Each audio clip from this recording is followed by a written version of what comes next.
everyone, and welcome back to Crack the Egg podcast. We officially have our name now, and it combines both of our business names in a little bit of a punny way, and we love that. I'm Adriana. And I'm Jess.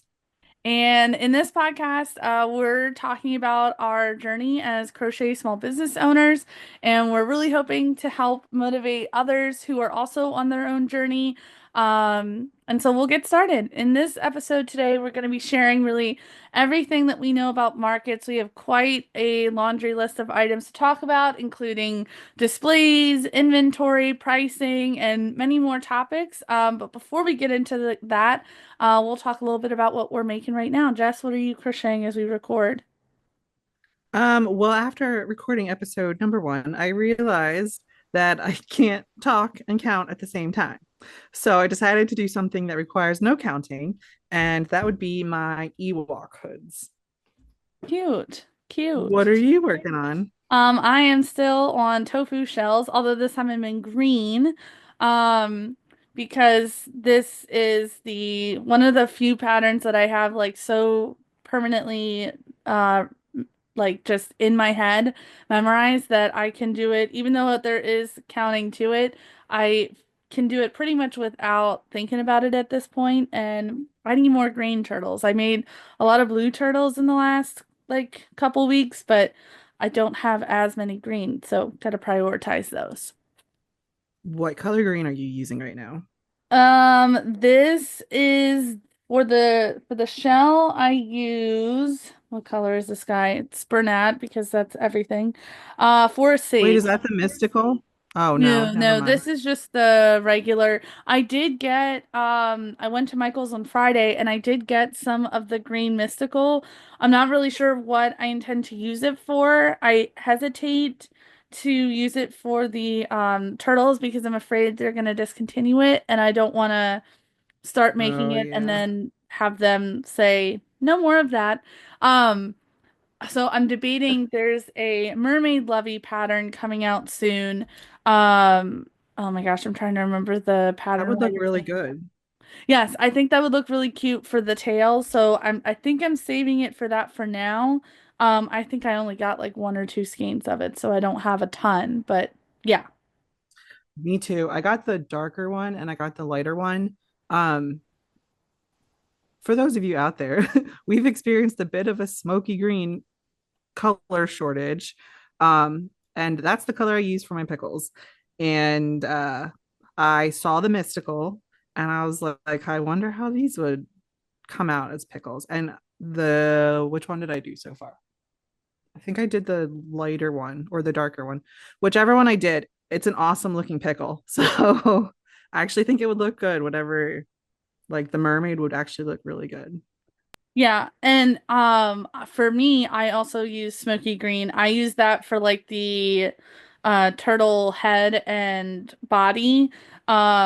And right now I am down to one ball of that, which is a little stressful. So I can't, that's the other thing, like I can't make too many of these shells because I need to have enough smoky green for the heads and the bodies, but I need like I could make so many of these sitting here because it goes so quickly.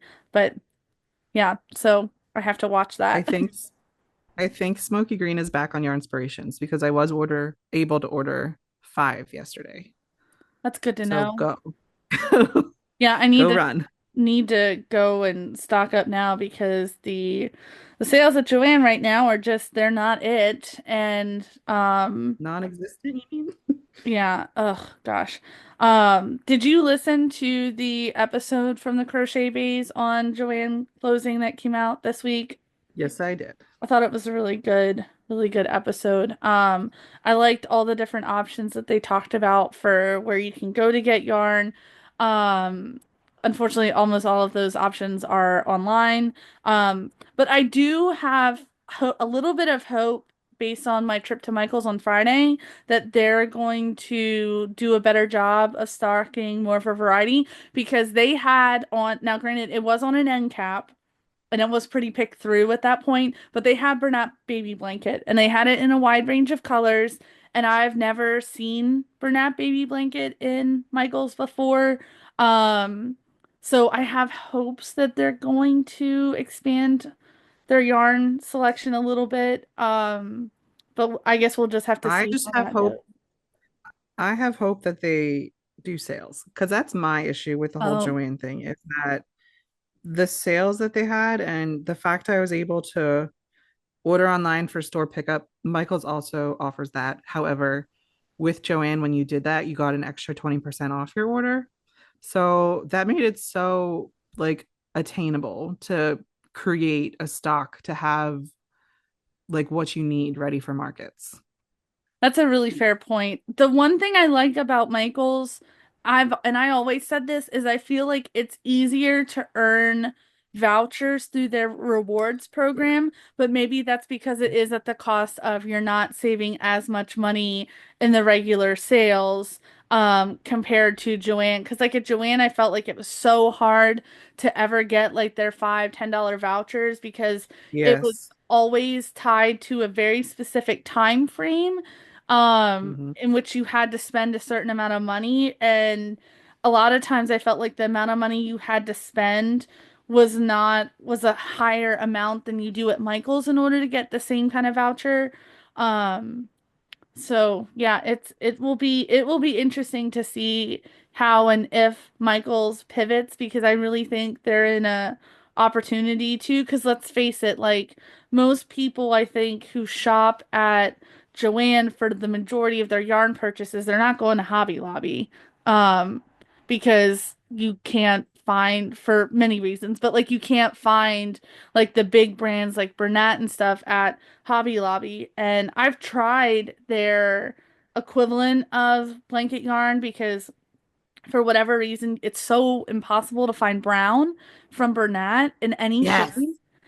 Which I literally don't Yes. understand because it's not a primary It's color. You can get crazy. brown out of like Oh my any gosh. combination, but it's fine. It's fine. I'll get off my soapbox. But No, it's so hard. I've needed brown for yes. so many different things. And I'm like, what am I going to do? I could get Yes. creative being a creative person, but I don't want to. I need brown for this and I want the brown. Right. And like it's I forget what it's called. It's something like cozy occasion or something. And I think that's like the closest thing you get to Bernat there. It is some of the roughest material I have ever used, and trying to make a magic circle out of that stuff is actually horrific. Um, oh Um, no. yeah, it's not good, not high quality. You don't get a lot, and if you don't go when they have their bi-weekly sale, it's incredibly expensive and they also don't have a loyalty program, so there's that too. So yeah, I won't be switching to them despite the fact that they're like 5 minutes from my house. So I need Michaels to step it up or I need the yarn manufacturers themselves to consider offering us more sales. But Yeah. it's gonna really stink. Like the first time that I run out of a certain color of yarn and I can't just go run myself to Joann and pick it up and, save all that money, like that's gonna really stink. Yeah. So my plan is, I think I've said goodbye for the last time to my super local Joanne, the one that's like 15 minutes from me. I think I've made my farewell to them already, but there are two other Joannes in our area that I have not gone to for the last time. So my plan is on my birthday, which is very, very soon. I'm taking a half day from school that day, and the plan is my sister and I are gonna go run around, and I think we're gonna go to both of those, Joanne, and see what they have, even if it's not necessarily to buy yarn, because I'm not anticipating the sale to be any better than 25% off because we're talking this is 9 days from now, so I don't think that's gonna They're happen. pushing it on selection now too. Yeah, so there's that too. But I think just to be able to say goodbye, I think it'll be a nice day and yeah, that's the plan. I'm over it. I've moved on. Well, in that case, let's start talking about markets. So, Jess, you have a little bit more experience than me. Well, actually, a lot more, if I'm being honest, because you've been doing them much longer. But I'm really excited to tell the people what all we have, to share with them about our knowledge of markets. So, Yeah. first thing is, if we're going to talk about markets or craft shows or whatever, well, how do you find them? So, how have you found some of the shows that you've done and will do in the future?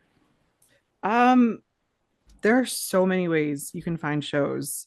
I don't know about you, but around me and like I'm in Hershey and then in the Harrisburg area, they have like yard signs for a lot of shows. Like local high schools have craft fairs, like the town's doing street fairs. So that's actually how I found my first show ever. It was at a high school that was literally probably half a mile to a mile down the street from me.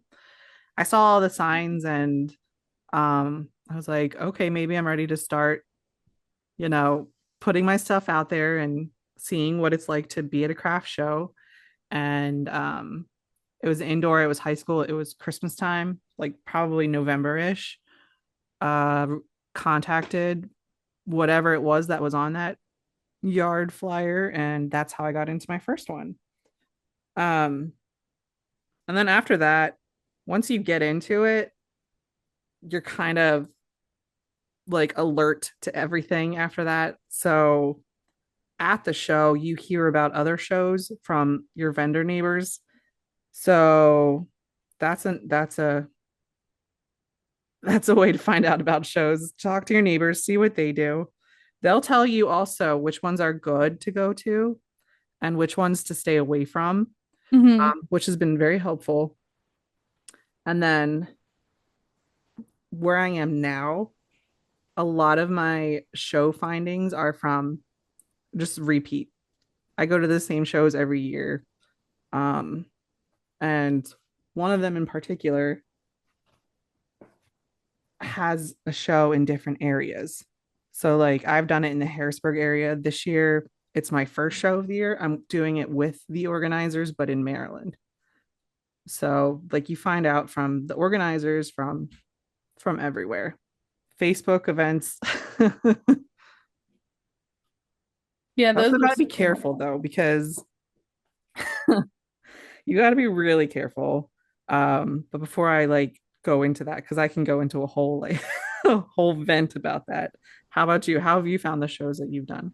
So, the very first show that I did was a church show, and I found out about that through a friend of mine. She's no longer vending at events, but she did resin jewelry, and she was telling me this was a really good event for her, and it was in my hometown, so I figured, okay, I'll try it.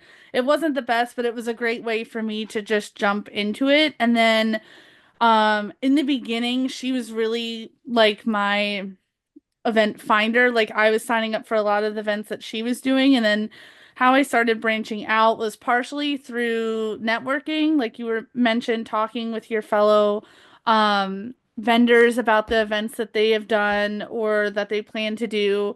And so I've through that I've actually gotten invited to some events from networking with other vendors. It's a really scary thing to do, I think, at times. Um, Especially if you're someone like me who suffers from imposter syndrome and trying to go up and strike up a conversation with other people who, their booths just are so professional and so on and so forth. It can be really scary, but that's how I've gotten into some events and found out about some. Also, like you said, Facebook events has really helped. And then also too from networking with other vendors and following them on social media, I've watched to see, okay, what are like the shows that they're doing that they talk positively about on social media, and then I either save that event in a spreadsheet that I have where I keep track of stuff like this, or I start following that like venue or that organizer, and then kind of wait and see for the following year, like when they post, and I've found events that way. Um, Another thing too that I've only recently found within like the last 6 months are some there are some Instagram pages in the area who will like repost, like that's all that they do is they'll repost different events when they're calling for vendors or just to announce the event for the general public kind of thing. And so I've started following a couple of those accounts too to kind of help me um get access to other events, but generally speaking, for 2025, a lot of the events that I'm signed up to do are ones that I did last year.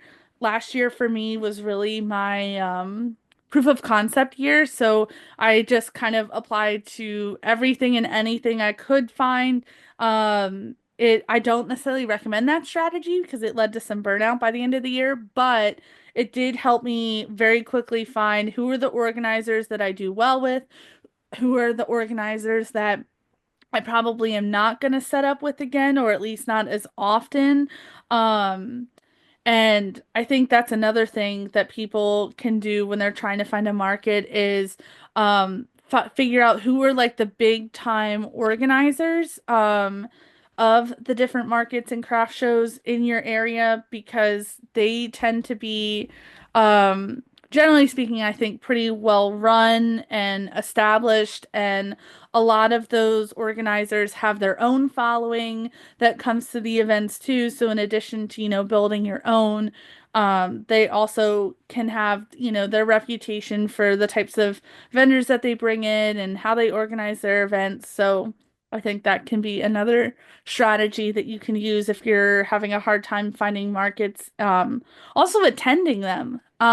When you have the time and the opportunity, granted, again, that requires some planning, some forethought, learning about that these events exist. But I think that can be a great strategy to get a feel for what does this event look like when you are a customer and not necessarily a vendor. Um, I have already done that for a show or two just to get a vibe for an organizer or for a specific event that I'm considering doing in the future. I did that too when I was considering starting to attend Comic Cons as a vendor. I'd never been, but my sister and brother-in-law, I don't want to say go all the time, but like the one that we actually do repetitively out in Altoona, they've gone for years. And they've told me it was something I should consider. And locally, a small Comic Con popped up. So they said, why don't we go make a day of it? You can see kind of what the general feel is like, see if you like it, and then we'll start, you know, applying for Comic Con shows. So I actually learned that that was a show, the small one that popped up that I was never ever interested in doing. But I still like I didn't like how the organizer set it up. It was very crowded. It was very kind of unorganized, but I liked the concept of the Comic Con venue. Um, so I was like, you know what, let's just do it. Let's go to the one out in Altoona, and that's actually been one of my favorite shows to do. So definitely attend. It'll give you an idea of um like the setup. You can talk to vendors, be like, hey, I also do this. Do you like the show? Is there anything like advice you would give? Stuff like that. Yeah. Um, So then let's just assume, okay, you do find the market, great. Then what? Well, you gotta consider, your display. And depending on the event, whether it's indoor or outdoor, is gonna change a little bit how you set up your display. Not necessarily entirely, but I definitely make different decisions when I know an event is indoor versus outdoor. Let's Yep. start with outdoor because I think generally speaking, I feel like most vendors, again, depending on the type of craft market or craft show, for me, I've done mostly outdoor events. What are some of the like essentials that you absolutely should have if you're going to do an outdoor event? A tent. that is like first and foremost. Um, there are a lot of applications that I filled out that say you must have a tent. Um, there are some shows I have not done them, but some require a certain color of tent. So if you're buying your first one, I will tell you that white is going to be required if it's a show that requires white. I've been fortunate enough. I liked the gray tent, so I got a gray tent. I no longer have a gray tent due to wind and factors. Um, but white is a very popular and most requested tent color. Yeah, my That first is tent number was one. yes. Mine was blue, which I liked, but it was only because I got it from my dad who was using it. He tried using it for camping, didn't like it. He gave it to me, so it was a big expense I didn't have to incur when I was just starting out. And switching away to white has been so much nicer. Also, because I got a tent that's way more easier to actually pop up. Um, but yeah, definitely I recommend white. I got when I knew I wanted to upgrade my tent, I got the same tent that Jess has, and it's beautiful. Love it. Easy to put it up, and yeah, got it in white. It's so easy. The very first tent I had, I loved it, the color of it, but putting it up, you needed more than one person. But this new one, it's like, mind the language, spread the legs and just walk under, and you can just pop it up one handed. Exactly.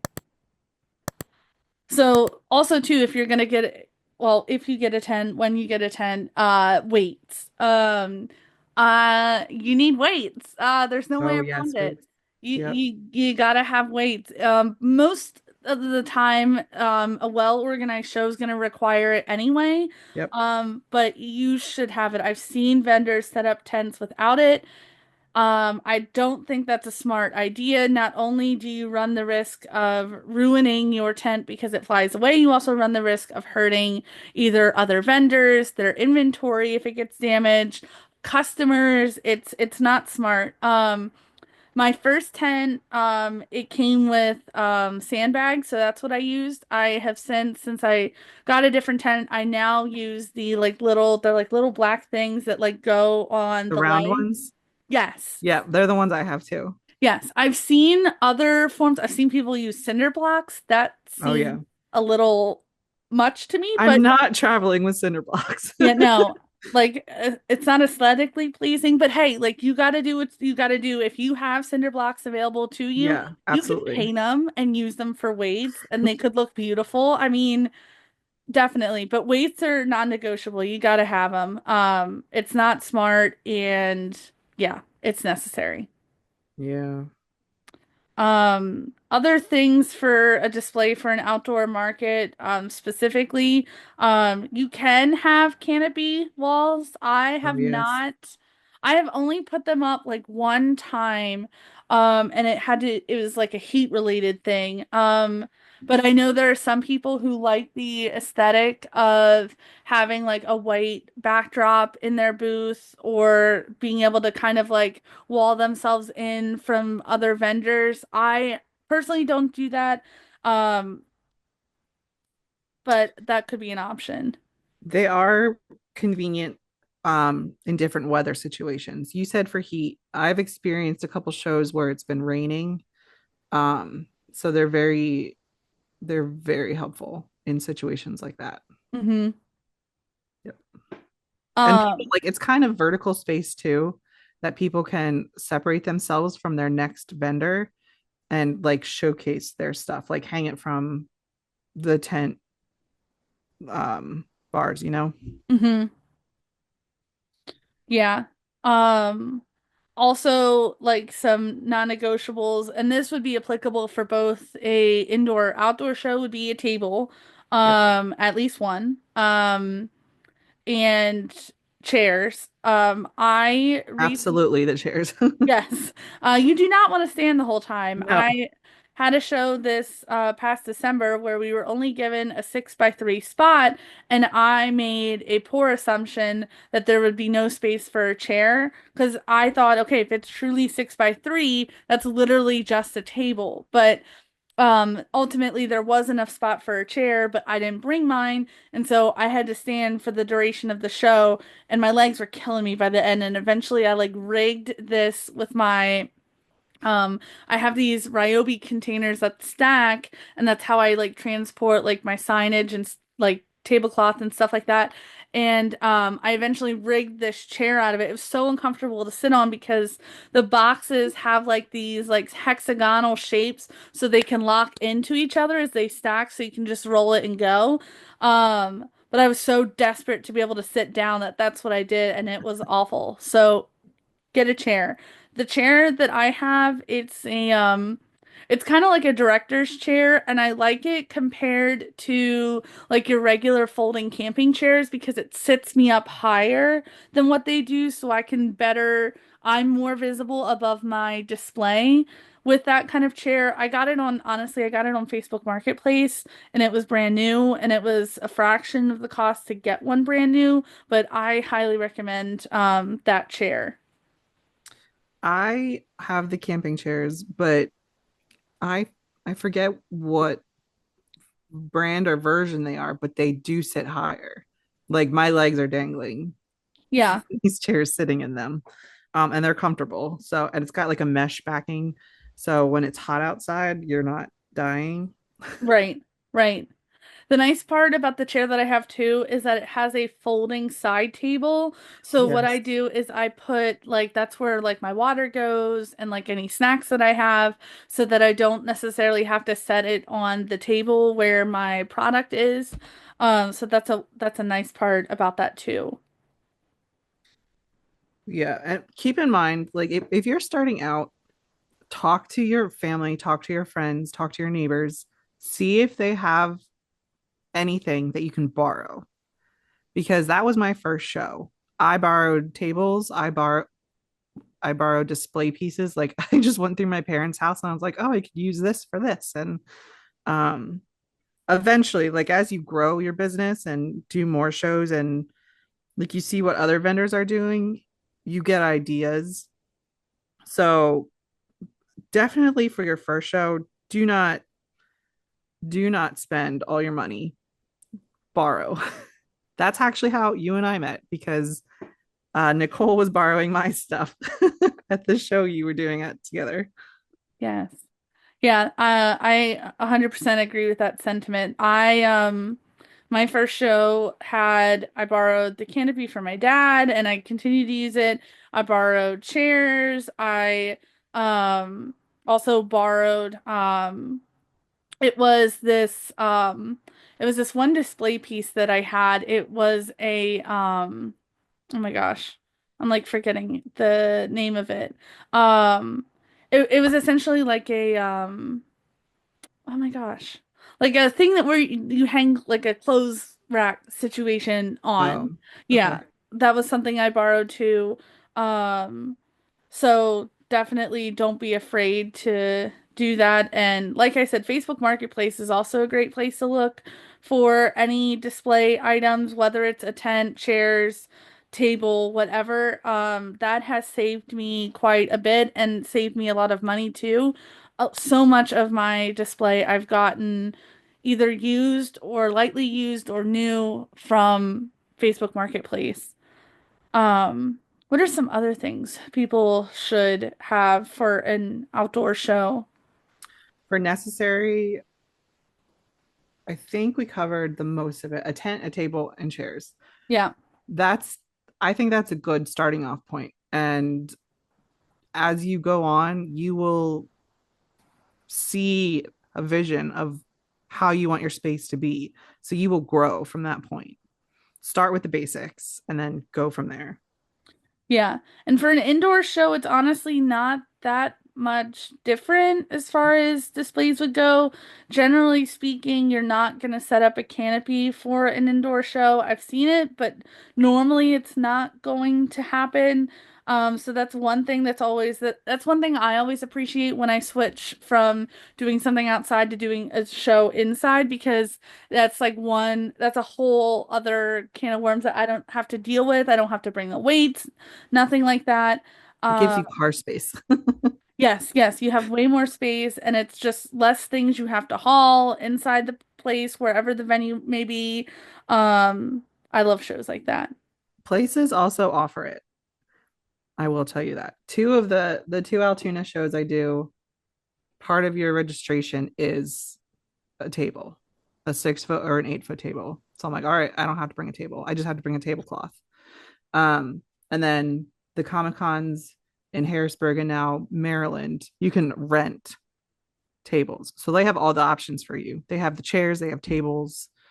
Um, I thought they had something else, but they have like a 6 foot table, an 8 foot table, and you can rent how many you think you need. So that's a convenience for sure. Yeah, that's a fair point. Not every show's gonna have that, but like I know there's a show I'm doing in April where she is providing each vendor with two chairs. So that'll be one thing that's nice that I won't have to worry about packing and unpacking and so on.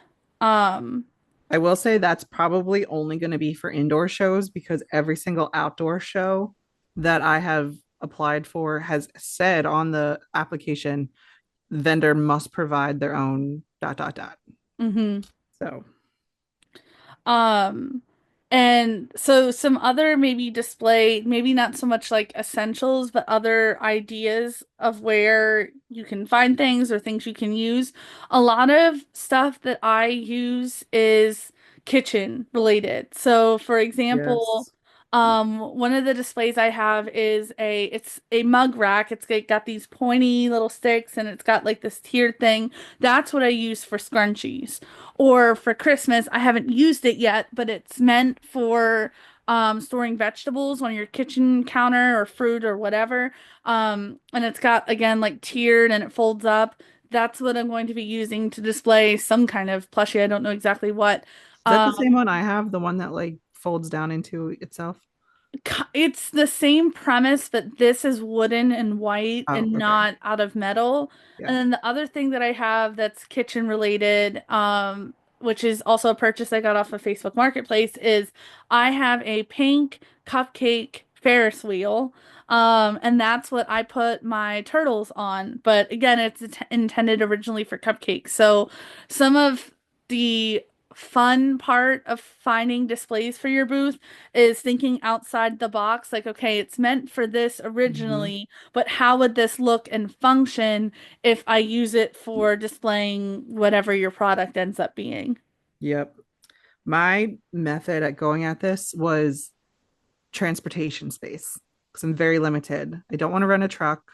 Um, I had a car that was big enough to carry things, but I wanted to make everything as compact and easily transportable as possible. So when I started, actually, I was into the wooden crate phase that everyone, it's not bad. It's not bad. It goes with a lot of people's aesthetic. For me, it was just space taking and didn't really flow with my aesthetic. So I did away with those, but now everything like folds down really small. I have standing grid walls that fold in half and like you can carry in a bag. Um, like that vegetable fruit thing. I have a 3 stack and a 4 stack. You just flip a latch and then it collapses into itself, and everything can fit into like a construction box or something. Hmm. What else do I have? Oh, I do a lot of my shopping on Amazon for product stuff. Um, I get a lot of ideas from other makers. Most of them have, we should do this, have like our own shop on Amazon, our favorite items. Um, the grid cubes that come apart, like all the little notches come out and then the grid pieces, and you can create your cubes to whatever kind of shape or height or width, whatever you want. That's been very convenient and helpful, especially when you're changing your mind all the time or during the show. If you're selling out of stuff and you don't want to look empty, you can start like disassembling it and it's not going to look like you have just a bunch of empty space. I Yeah, think those are all my things. Yeah, prioritizing the foldable or collapsible stuff is really a pro move. It is not one I had initially, and it is something I have started to move towards. Now granted, like my Ferris wheel, that does not fold down, but I'm willing to sacrifice that, the foldable part because it's cute and it's a statement piece and it really draws in attention and it gets a lot of compliments from people who come into the booth. Um, and then also not just prioritizing foldable items, but also light items. I recently, for this past market season, I had a foldable shelf. It had like 6 shelves and it looks super nice and it folds down, but that thing was so heavy and I do not have upper body strength. And it was always such a pain. And because of how long it was and how heavy it was, putting it in and out of my car was just, it was just awkward. So I've gotten rid of that and I'm looking at getting a different option that's still foldable but light. I know your folding shelves, the metal ones, Yeah. they are so lightweight. And again, same premise, they It fold just like down so easy. accordion folds in half. Yeah. Yes. So that's the kind of style of shelf that I'm looking to get. This is specifically for displaying my baby bear hats because I've got 4 sizes and like 4 or 5 different colors, so I need quite a bit of shelf space to accomplish that. But yeah, so make it also prioritize the light stuff too. Yeah. Because the last thing you want is a bunch of heavy stuff lugging in and out when setting up and tearing down. And if you have help, that's great. But there are times where you might not have the help that you want or would need. And yeah. Yeah, for sure. Um, so the You might next, actually want the heavy, like, I'm not saying anybody actually wants heavy stuff, but there might be pieces that you just have to have, and it goes with your brand and your like what you want your space to look like. It right. it helps. Yeah.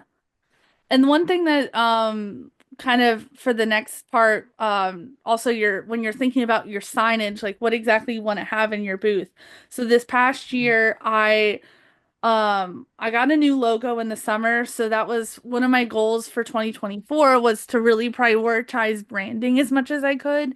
And so getting a new logo was part of that. And then since then, some of the signage that I've gotten would be like I got a banner that I use for outdoor shows that goes, I hook it up with bungee cords and that goes in the back of my booth.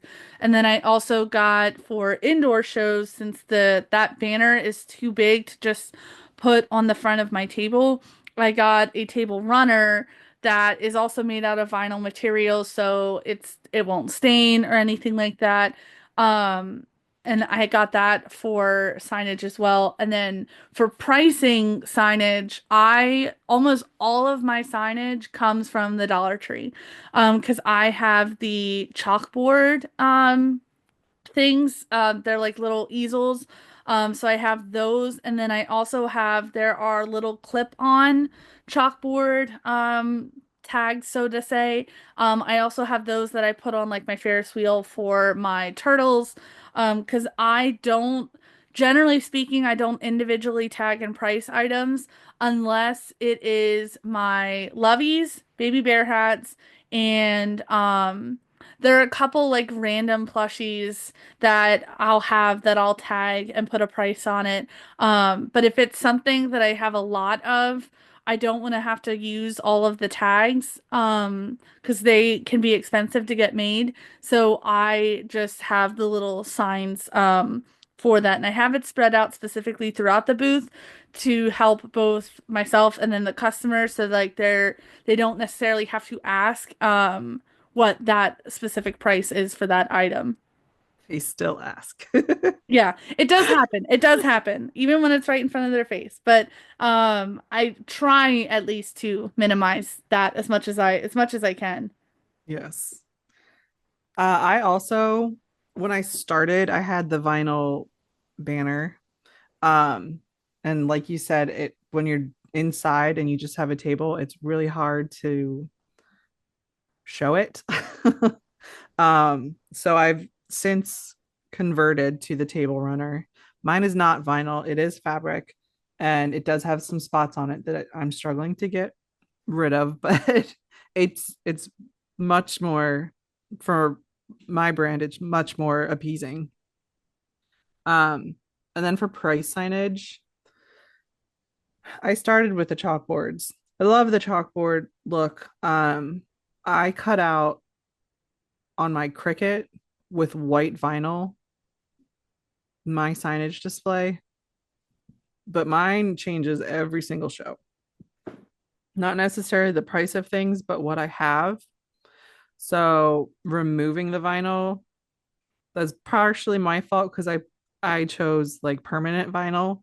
I should have gotten like the temporary removable stuff, but it's really hard to remove permanent vinyl. And I just kept buying all the chalkboards and it's like, ugh, I'm done with this. So now from Staples, I've gotten like the 8.5 by 11, just like plexiglass sign holder. I'll have one of them with the price of everything I have on the table that I just print out on the printer. And then I have like 5 by 7 ones that I pre-plan out what my display is going to look like, and I know what items are going to be in each section. So I put those items on a 5 by 7 and put it in that, like in front of that. So there's like 4 or 5 or however many around the booth. And then the one big one at the checkout. So if they can't see it, I'm like, oh, it's right here.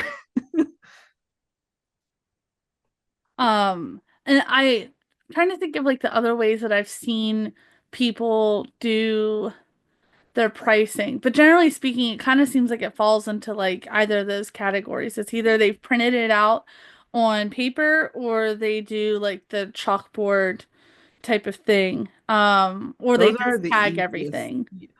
Yeah, I won't tag everything. Hmm. No, because there's some items that I make a lot of, like 20 to 30 plus of, and I'm like, I'm not tagging every single one. That's ridiculous. Yeah, and I just like the tags themselves, depending on like if you make your own, I guess it's fine. I have made mine, I've gotten them made through Vistaprint because I got a template, it's free from Cameron's Cute Creations on Instagram. And her template, she designed it so it specifically has information both about the price, but it also has like care instructions that I can just check Mhm. off. So like for my Loveys, like I'm actually redoing the tag completely for Loveys so it has a little bit more information regarding care. Um but for like the baby bear hats, I it's really easy for people to see like okay, you can actually throw this in the washer and dry it normally and that kind of thing. Which I like, but generally speaking for like turtles, for example, like these guys, I to tag all of them is so expensive too. Like it Mhm. doesn't make sense for me to do that. So, Yeah. yeah. In terms of like the care instruction, I think you don't have to tag all your ones that require that. If you just like throw it in the bag with the item, that's also an option. If you want to tag it, go ahead. But if the customer has it, and let them know, be like, here are some care instructions. If you have any questions about, you know, washing it, whatever, I'm putting it in the Mhm. bag for you. Yeah, and that leads really well then to like the checkout essentials. Like what are some things that you think would be a good idea for people to prioritize when they're setting up their booth and trying to create like a little checkout station area? Well, money, first of all. Yeah, cash. Be sure to have that change. Be Not sure to everyone's have gonna want to pay with money. card. Yes. I have a little cash box that I bought off Amazon. I'm on like my second or third one of these. Not the same one, but like I've grown my cash method, but I like it. It locks. Um, make how much do you put in it? I don't know. I just leave. I've gotten to a point where I just take out the big bills and I leave the ones, fives, and tens from every show, and it just carries over to the next show. Hmm. But I think I started with maybe 200 in cash. That sounds about right. I Yeah. feel like that's what I did too. Yeah. And then for credit cards, I use Square and I have the terminal. So it's like I started with the one, it's free to sign up. You get the one that plugs into your phone, just the tiny little square to swipe the cards. And that worked great. That was fine. Um, but like my phone upgraded and I didn't have the correct um thing to go into my phone. So we upgraded to the terminal. It's got the screen on it. People can tap it, they can insert it, they can swipe it. It's got a receipt, which some people do ask for receipts. Um, uh, Honestly, I love it. It wasn't that expensive, and at the point I had purchased it, my business could pay for it. So, what do you use? For cash, I have a little belt bag that I wear, because I am super, super paranoid about, cash boxes walking away. I think realistically it won't happen, but I want to be safe. I like that it's on me. It's right here. I can't lose it because I'm also someone who's prone to losing things. Um, and then I also use Square. I don't have the terminal. It's a little square, it's like that big, and it does the tap and insert and swipe. Um, and then if a customer wants a receipt, I can either text it or email it to them so I don't have to deal with the printing out part. I'm sure some people would prefer that, but just for where I'm at right now, it just doesn't make sense for me personally. And then other things I have in like my little checkout area are I use paper bags um for customers, and I always ask them, "Would you like a bag?" And I just offer to them. As of right now, I don't charge for the bags personally. But that's Would you something ever charge for a bag? I might someday. Have you seen it happen? I have. I have. Really? Yeah. I've Um never seen it. I have seen it, and as I I feel like in we're slowly, it's not like happening that quickly, but slowly, like Maryland, for example, you have to pay for bags now. So I think In grocery stores. I've seen that before, but like, yeah, but I like don't know. I don't know. I would at Sunday like to get the bags, I feel like is expensive, and I would like to see a world in which people use reusable bags all the time.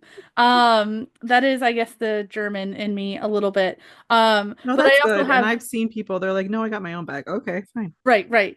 Exactly. So, I mean, and that's also part of the reason why I don't use the plastic bags, because at least the paper bags are better for Yeah. the environment than the plastic ones are. And then what I do with them is I've seen people stamp the bags.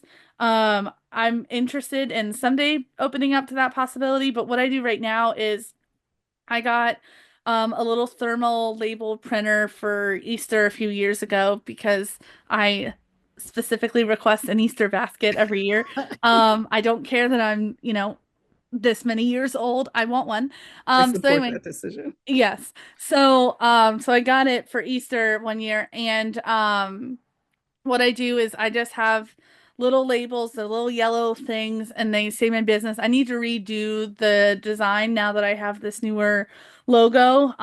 But that way there's like a little element of branding. I don't know if it makes a difference in the grand scheme of things, but I like to tell myself that it does. And all the other cute people are doing that with their professional businesses at markets. So I'm like, well, I guess I'll do it too. Yeah, I don't go that far. I do the paper bags. And when I started, I did, um, I think it was when I ordered my first business cards. There was probably a sale from Vistaprint to get 2-inch circles or something, stickers. And I got them with my logo on it. And I stickered all the bags. Um, but then I still had all these stickered bags and grew and changed my logo. So I had all these bags with the old logo. Um, and I don't really know that it did anything, but I think it's great for like when people purchase from you and they're walking around, others can see, where they shopped at. Um, so I don't discourage it. Yeah. There is I'm just lazy. Like, no, that's fair. When in these businesses, there's a million and one different things you need to be doing at all times, and it's yeah. like you got to kind of pick your battles and what your priorities are. And yeah, I have seen the strategy that some people have put forward. About using giving customers like clear bags at Oh yeah. markets, but this girl is I do not support big plastic, so I will not be doing that, but I do like the idea of it and I think it makes sense like if people can physically see your item when they're walking around, but yeah, this girl won't be doing that. But if you choose to, I would love to see it in any case, because I'm sure it looks really cool, at a market. But yeah, You know what I really want to do is for Comic-Con specifically, I want to put my brother-in-law, who always comes with us, in a t-shirt with a QR code on the back of it to like force people to be like, "What's this about?" And they find me.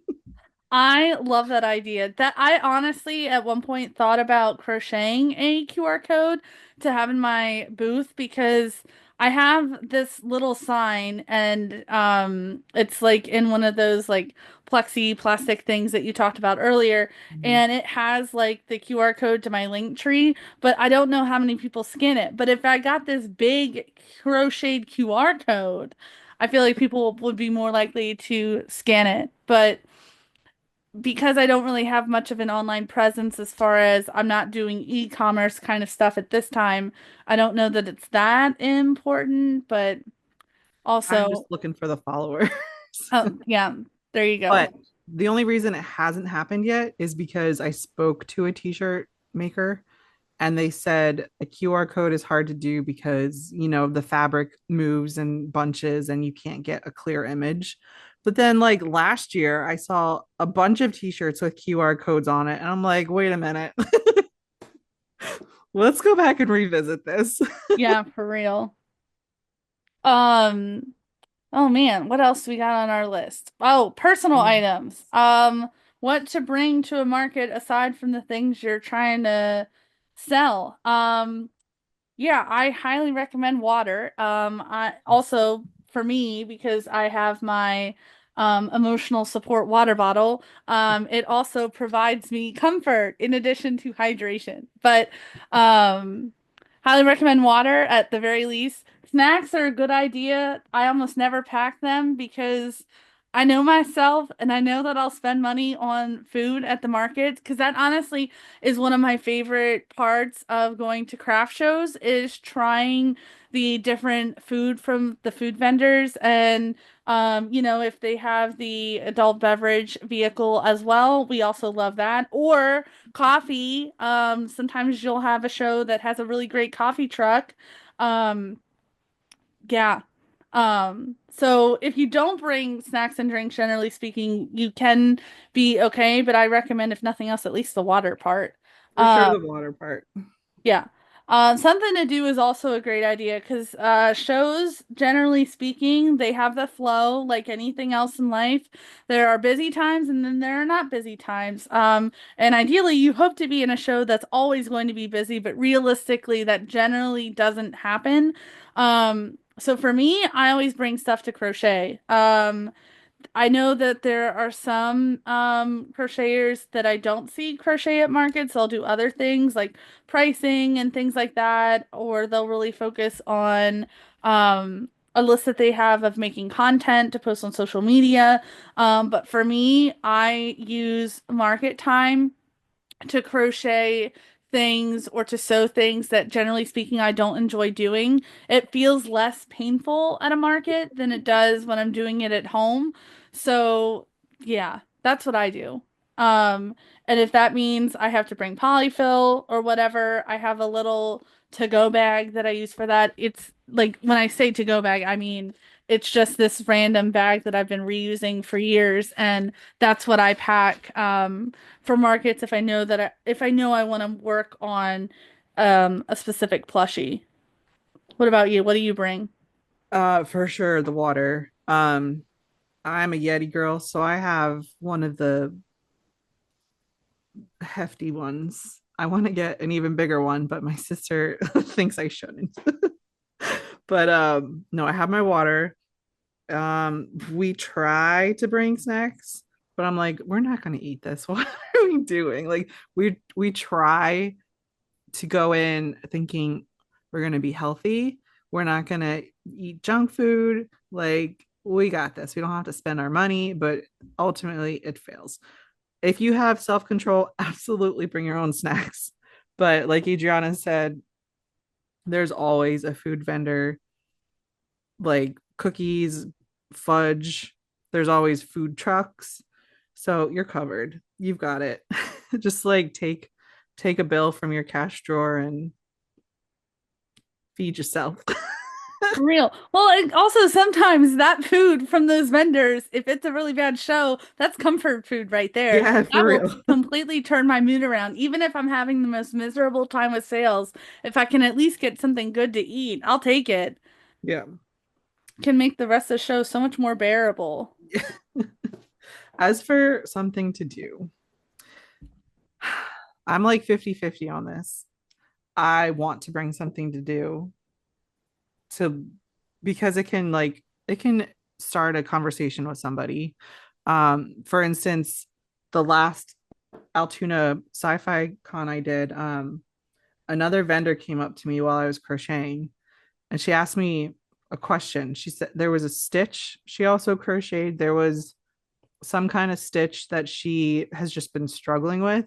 And I was able to be like, oh, you just do this. And I could show her. And it was like a whole thing. But I'm also a people watcher. So I'll have it sitting on my lap in my hands trying to work on it, but then like a dog will walk by or I don't know, something's happening and I have to watch it. Or we get along with our vendor neighbors and it's just chatting back and forth literally the whole show. Um it's a great idea to bring something to do if you have downtime, which you will. You will definitely have downtime. But I'm very distracted and need to watch everything that's going on right outside my booth. I have seen vendors also bring like other things that aren't necessarily related to whatever they're selling. I have Yeah. seen people bring like books and Kindles. I think that's crazy behavior personally, only because I could never in a million years focus in that kind of environment. But if you can do that, go off. We always have like phones and tablets and all the streaming services with us. And usually most of the time there's a Penn State game or an Eagles game or a Hershey Bears hockey game that we can put on and watch while we're in our booth. And then people will hear it, be like, hey, what's the score? That's an idea. The only TV that ever gets watched in our booth is by my helper, aka my boyfriend, which will lead us nicely into the one of our last market topics. He will bring his tablet or sometimes on his phone and watch F1 races. Mm, If the show happens to be on a Sunday, although some of the F1 races are on Saturdays, but most of the time Sundays. So yeah, my I sister, who's also my helper, which we'll talk about later, she'll usually bring like a cross stitch project. Um, but also she's also very distracted. We're very distracting people or distracted people. it's hard though. There's always so much going on in a I market to know. wonder about and to be curious about and Wow. yeah, yeah. I mean, too, something else that sometimes I do in the downtime, not always, but also going and talking with other vendors that can eat up some time, or just, even if you're having a good day, just talking with other vendors can be nice. I think generally speaking in my world, how it works is if I'm going to talk to other vendors, it's because I'm miserable and I need someone to commiserate with because the show isn't what I thought it would be, or weird things are happening or whatever. Uh, so that can be your to go to activity is just yapping. That works. I don't think you'll ever really be bored. Yeah, I think, well, I don't, some of like I take that back. I take it one of back. the shows I did in December, I was like, oh my gosh, this is painful. I did. Um, There was one in December I did by myself. And as we'll discuss later, my sister is usually always with me, but she didn't come with me to this one. And it was one I did because my friend's mom was doing it for her church. And I was just like, okay, I'll do it. mhm. I texted my sister and I was like, you're never leaving me again. It's I'm never doing a brutal. show by myself again. It can be so brutal at times because Yes. realistically, like if there's only so many people you can talk to at a show, and it's, hard to have decent conversations, generally speaking, with customers like that are, go anything below surface level. So, yeah, having a helper is can be nice, specifically for the purpose of keeping you entertained when the show isn't necessarily entertaining, aside from all the other benefits. So, that's something to possibly consider. I love seeing my independent friends who can set up and tear down all by themselves.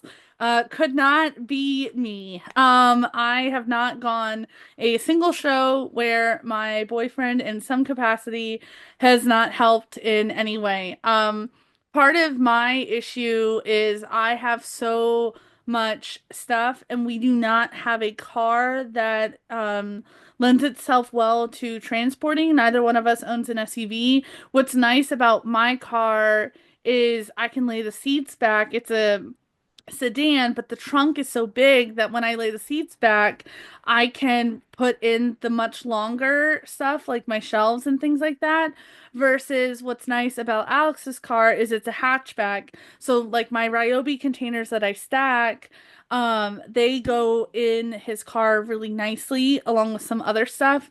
Um, but so for the purpose of transport, I need a second person anyway, just because I don't have an SUV. But what's nice too is not having to do the loading and unloading all by myself, because he's always there to help with that part, if nothing else. Now he doesn't always stay for every show, depending on its proximity to our house, but generally speaking, he's there the full time. So having him is nice for going to get food or to be able to watch the booth so I can go to the bathroom or do shopping on my own. Or in the times when the booth gets really hectic and really busy, he can help with bagging things up or helping me to remember, like, what was that thing I just sold? For the purposes of tracking inventory. So he's really useful in that way. And also he'll do a lot of like the building of things. So my grid walls, unfortunately, are not the kind that fold. They need to be built every time. It doesn't take long, but it's a task I would rather not focus on doing. I'd rather deal with actually laying out the inventory how I want. So he'll do that kind of thing, or the items that are heavy that, yeah, I could lift on my own, but I'd rather not have to sweat that much. He'll do that kind of brunt work for me so I don't have to. Yeah. How do your helpers help you? Well, it's my sister. Um, I actually, full disclosure, I have a muscle disease. So a lot of the heavy lifting I can't do. Especially with the tent. Um, if I was by myself, I could do it. But by the time the show actually started and getting through the show, like I would be done. I would be spent. I would have no energy. to have any kind of interaction with the customers, I would be ready to go, and then tearing down would be a struggle. So she helps me. We have we previously had just a Grand Cherokee that's a spare car in our family. Um, so I'd borrow it anytime there was a show coming up, and we've mastered loading that thing. It's a Tetris game, and it can be fun, but like we figured out what we have and how to load it, how to unload it, and we're quick with it. We'll pull up to our spot at a show, unload. I will typically go take the car to park it somewhere, and while I'm doing that, she will take care of the tent, which is great for the new tent we have, which is an easy, like one person, one handed pop up. And then um, she'll help me. She'll stay with me, help me during the show. Um, she gets a kick out of it just as much as I do. We'll take turns going to see what all is at the show. Most of the time, we end up buying stuff that we don't really need. One of us will go get food, um, and then like we'll tear down, and I'll go get the car. We'll have everything ready, and then we'll load it, and we're like out. We've been at one of our shows we do. We've had the same neighbor for the last 2 years, and she's like, "I remember you guys. You're in and out real fast. Like we've got this down." But and then I end up paying her in the end, so she gets a little something out of it. Full disclosure, Alex does not get paid. He does not love that.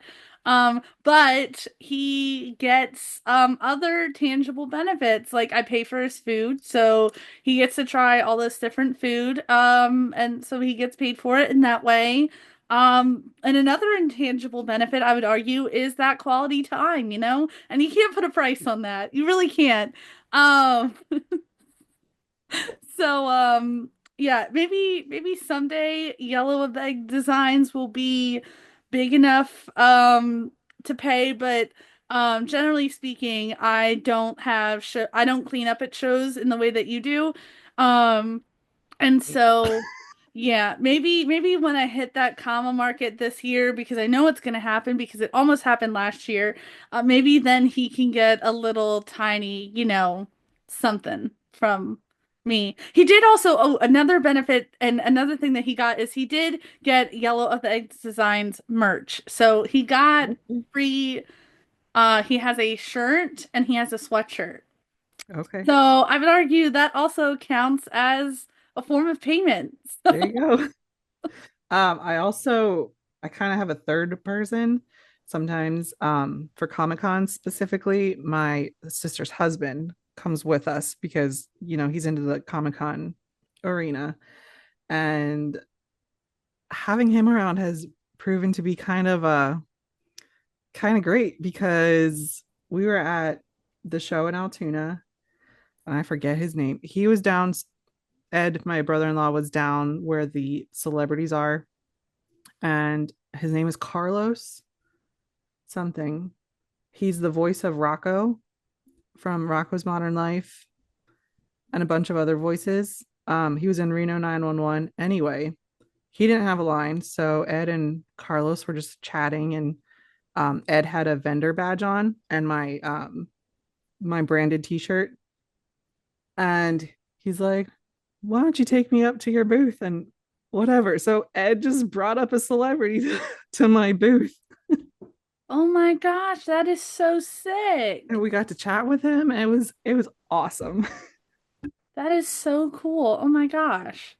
Yeah, and he bought something from me. I was just gonna ask that, but then I was like, oh gosh, is that gonna be awkward if she says no? No, Like, he kind of bought, he paid for it, but I majorly discounted it sure, because sure. I felt like I don't know how to handle this.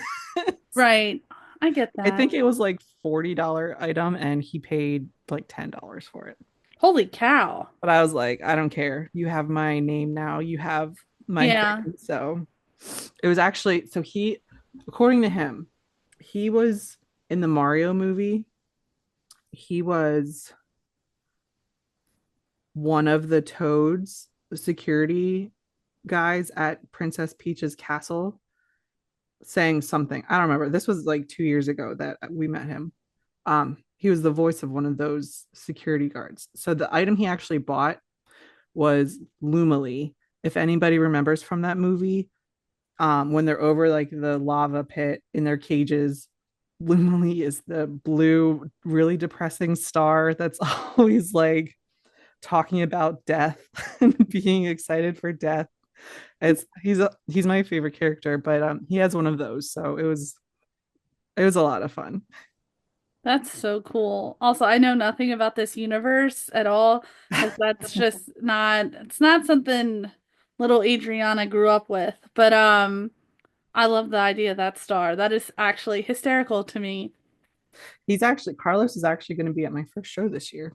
Oh my gosh, It's that's Comic Con. Yeah, exciting. he's going to be the celebrity there. So I told Ed, I was like, get to talking with him, Yeah, really. see if You he gotta remembers go. you. Yeah, that is so sick. This year at that same show we met him is the cast of Twilight. Oh, So I want to see what he can do there. oh my Work your gosh, I magic, love Ed. it. I love it. Um, and then the last thing that we haven't touched, this is really the only thing we haven't touched on is the, oh, my absolute favorite topic, inventory. Ugh. Yay, because you can't sell nothing.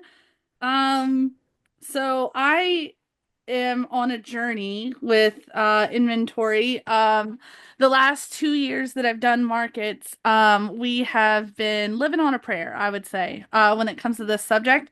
Um, in full disclosure, I teach German, as I talked about in episode one. And part of teacher life is coming home and disassociating sometimes. So I don't have the benefit of having, copious amounts of hours to crochet. So for me, this year has been looking like I've been shifting away from doing lots of markets to doing fewer. I'm really trying to stick to one a month, and then part of that is purely from an inventory standpoint, trying to maintain a level that is acceptable to me and also makes my booth look better.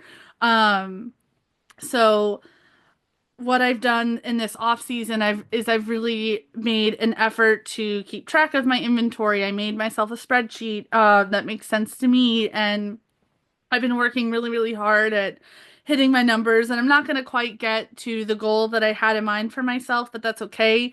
Having lofty goals for me keeps me more motivated than when I know something's like easily within reach.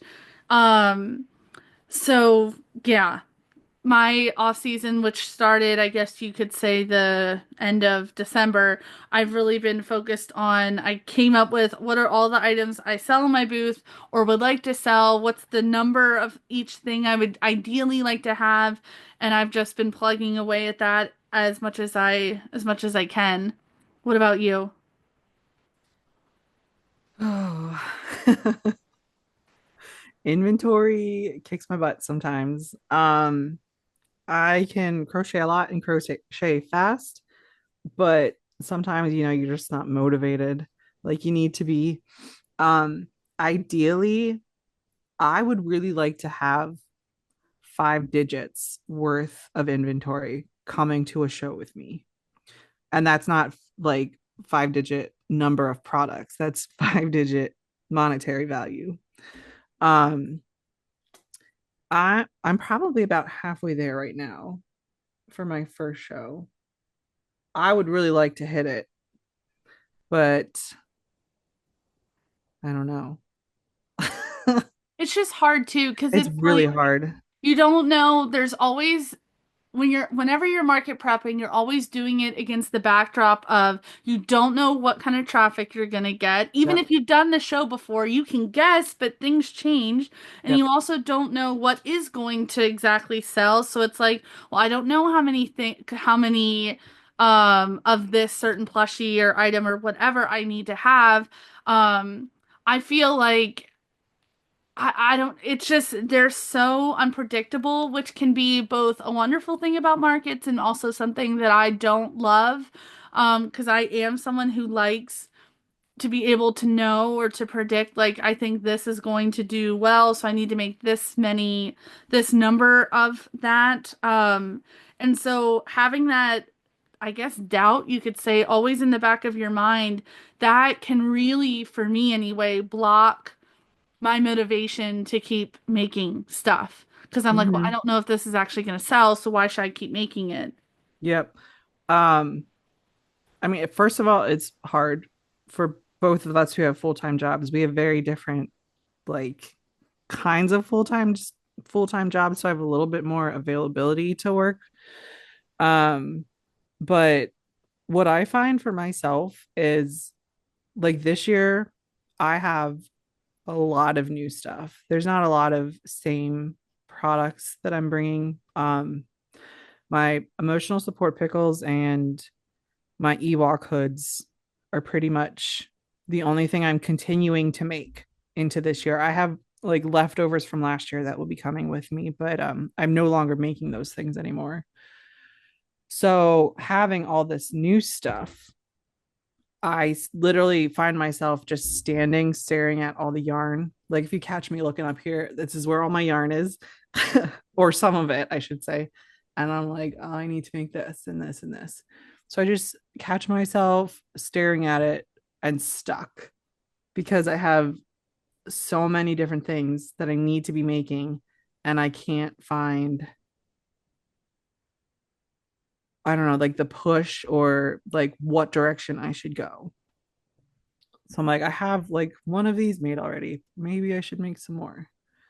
Um, so that's my problem is and that's a word I use a lot, is that I always feel stuck when, okay, I'm done this. What should I work on next? That, And yeah, go ahead. I reminded myself today of something that I did last year, which helped a lot, is have a number and stay focused on that one item until you hit that number. That actually helped me a lot. And I think I need to do that this year. So, like yesterday and today, I was on an opossum kick. So I made a bunch of opossums. Um, and maybe I'll keep making them until I hit 20. I think I want to do at least 20 of everything except pickles. Because I'm also doing a pickle fest. So I need to. Pickle fest is not show number one, it's show number two. But um, I need all of the pickles. But aside from them, I think I want roughly minimum 20 of everything. Yeah, what I've been Almost everything. Not that stupid balloon dog. Yeah, and I was gonna echo what you just said. Like, I think, um, an approach I'm really trying to take this year is to lean into whatever it is I feel like making and not force myself to sit down and make stuff. Sometimes you have to just because, like, there are just some items in my booth that I'll never force myself necessarily to make, even though they do well for me, just because it always feels like there's a million and one other things I'd rather make. Um, but like that's what I've been doing. Like I've been trying to like whatever my focus is for a week or whatever urge I get in the specific week, like I'm trying to lean into that. So right now, my urge is just to make turtles. So that's not all I've been making, but primarily what I've been making. And like I've had weeks where all I've wanted to make are loaf cats. So I'll just crank out loaf cats and I don't always necessarily tie it to a specific number. That's probably a good strategy, but for me, it's just like whatever I feel like making, I'm trying to lean into that and get as much out of that as I can, and then move on to the next hyperfixation pattern of the week or of the month or whatever. I don't know if you also have this problem, but I also catch myself wanting not to make any product, but to make something selfish or whatever. Like for instance, right now, my boss's daughter asked me for an item and I started it and that's all I want to do right now. Like she gave me a date of August. That's plenty of time for me to work on it.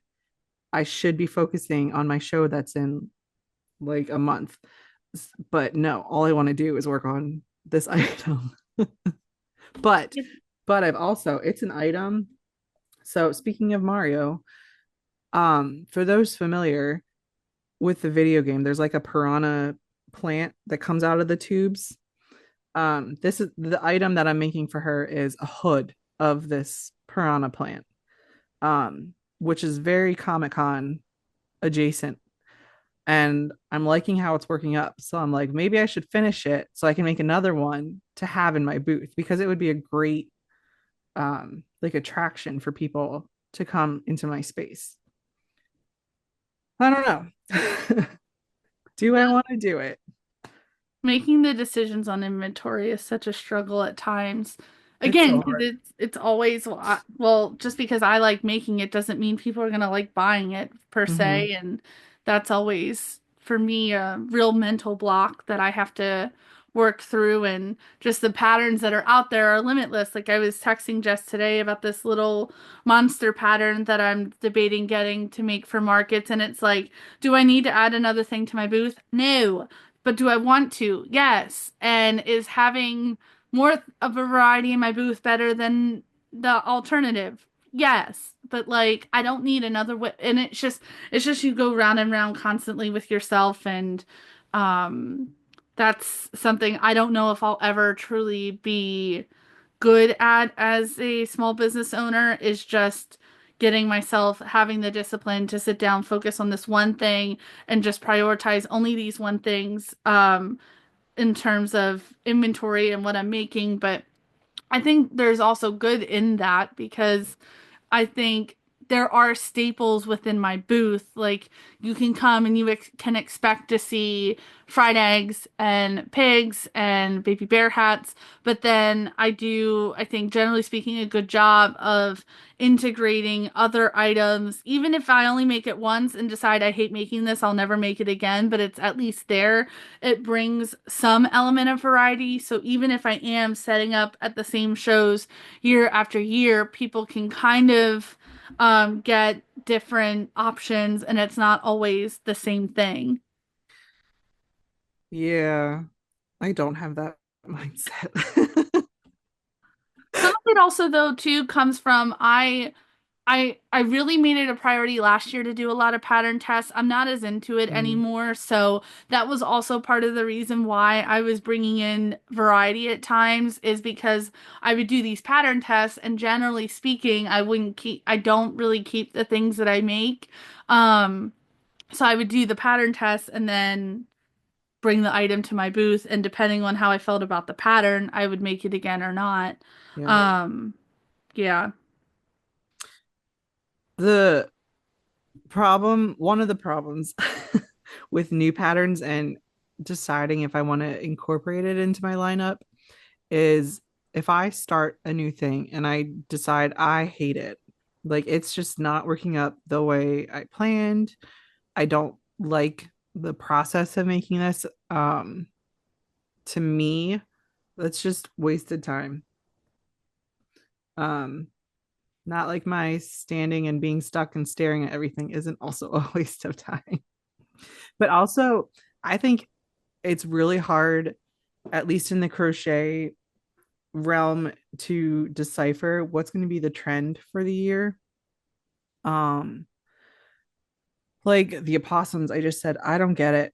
I'm seeing so many crocheters making them and it being their number one seller. And I'm like, why? It's an opossum. It's probably the same thing with the stupid bees. I'm like, why does everybody want these bees? Well, and then that's a double-edged sword too, because depending on the show that you get accepted to, I would say generally speaking, at least in the markets I do, I'm usually not the only crocheter unless it's a smaller show.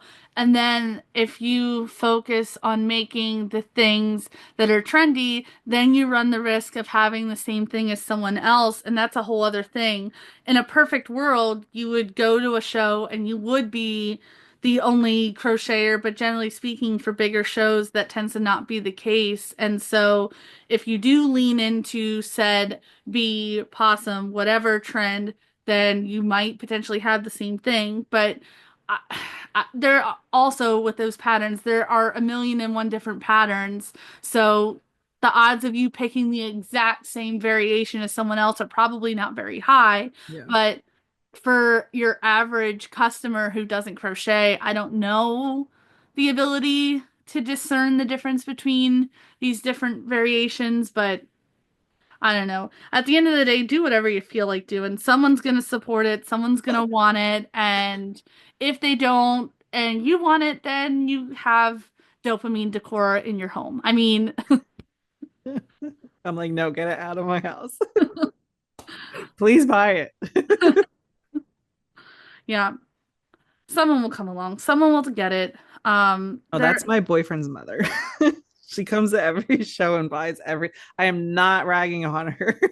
I'm so appreciative of her support, but it's so funny. She comes to every show with her grandson and like they buy every new thing I get. And I'm like, oh my gosh, I can just like make one and give it to you. right.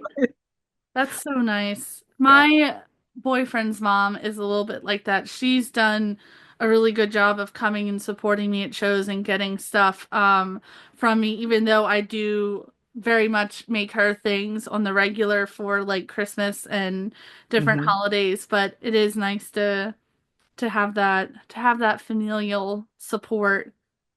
No, I flat out yell at her. Like, stop. And my own mother, too. I'm like, you don't need this. Stop buying it. Thank you for your support, but this is not like I know you. Right. Just let me make you things myself, okay? That's fair too. Like I was just with my mom yesterday and I was showing her all the new stuff I was making and she's like, "I want this item at cost." And I was like, "No." That's so nice though, because my dad's literally the opposite. Like he's constantly trying to wheel and deal with me for custom orders. Like this man right now, he wants me to make the Furies or the dragons. I've never watched it, but from How to Train Your Dragon, and he wants me to make the Night Fury and then I don't know what the white one's called. Toothless. I made toothless. I made a toothless. Did I show it Oh, to you? there you go. Yeah, he wants me to make each of those. And like there's a pattern that he saw that he wants, and it's from a girl that I know, KP Crochet Creations, I think is her name. It's something like that.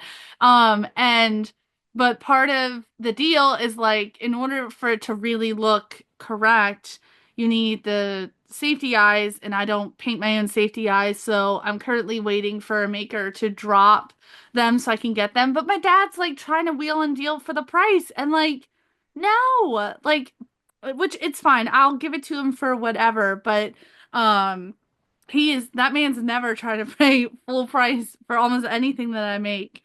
His thing for years was he wanted me to crochet him a ladybug, and there's this whole story behind it. I can get into it another day, but he wanted me to make him this ladybug, and I kept putting it off and putting it off, and then I finally got selected for this pattern test, so I made it for him, and that I made for him for free. But like I had an open house in December, and he wanted one of my loaf cats and they're originally 23 and he's like, I'll give you 5. I'm like, Dad, no. And so I think we like ended up negotiating for 15, which by the way, I'll never do with anyone else in my booth. But for my dad, he's just, yeah, I don't know. It's fine. The man pays my cell phone bill, so I can't be too mad. So it's fine. Oh gosh. Well, is there anything else about markets that we need to tell the people about? I do actually want to point people in a direction. When I first started, there are two crocheters who I follow and who I met in person at the Makers Retreat. Taylor Lynn Crochet and Sierra's Crafty Creations, I think is her name.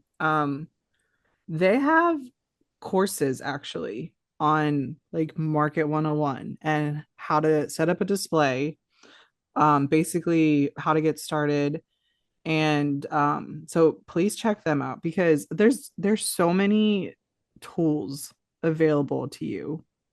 Like there are so many crocheters who post,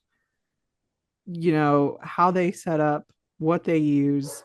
They point you to the products that they use.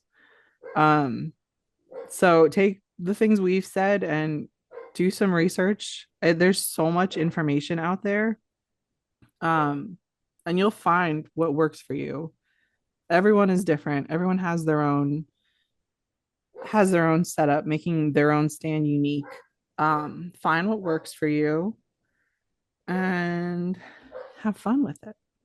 Yeah, to piggyback off what Jess said, the creator that got me, and I had mentioned her earlier, who got me feeling like I had the confidence to go forward with this whole idea way back when, was Cameron's Cute Creations. She is a wealth of information, YouTube videos, templates, things like that that you can use to help you get started. She talks in great depth about a lot of the topics that we also talked about. And I think her account is a really great place to start too if you're not really sure kind of what direction you want to go in and so on. I know she'll be having a course coming out soon. It's something she's been working on, but she's been a really great resource for me as I started this journey and wanted to figure out exactly where I was headed with it. Um, and of course, if there were any topics that we missed or any topics you would like us to go more in depth about, we really only scratched the surface of everything there is to know about markets. But please let us know. We would love to make another episode about whatever topic it is that you would like us to give a little bit more information on. Just because it popped into my head, I have to spit it out. Use vertical space. Vertical space is so important. Like it could help you like really fill your space and make you look put together. Yeah, that's another thing I am currently on a journey with myself. Um, but yeah, for sure. Yep. That's all I got today. Beautiful. So our next few episodes we're really looking forward to because those are going to be kind of our bread and butter of this podcast is talking about our individual market experiences, reflecting on them, recapping them. And so the next episode that will come out will be about my first market of the year that is happening 20 days from the day that we're recording this episode. So we're really looking forward for those episodes to come out to get your feedback on those as well. But yeah, thank you so much for joining us. We're really excited to build this community together with you guys. Please rate and follow our podcast wherever you get your podcasts. And be sure to follow our business accounts both on Instagram and Facebook. Jess is at Craic Creations, Craic spelled Craic, like in the name of this podcast. And then I am Yellow of the Egg Designs. Thank you so much for listening, and we'll see you Thank next you, time. everybody. See ya. Bye. Bye.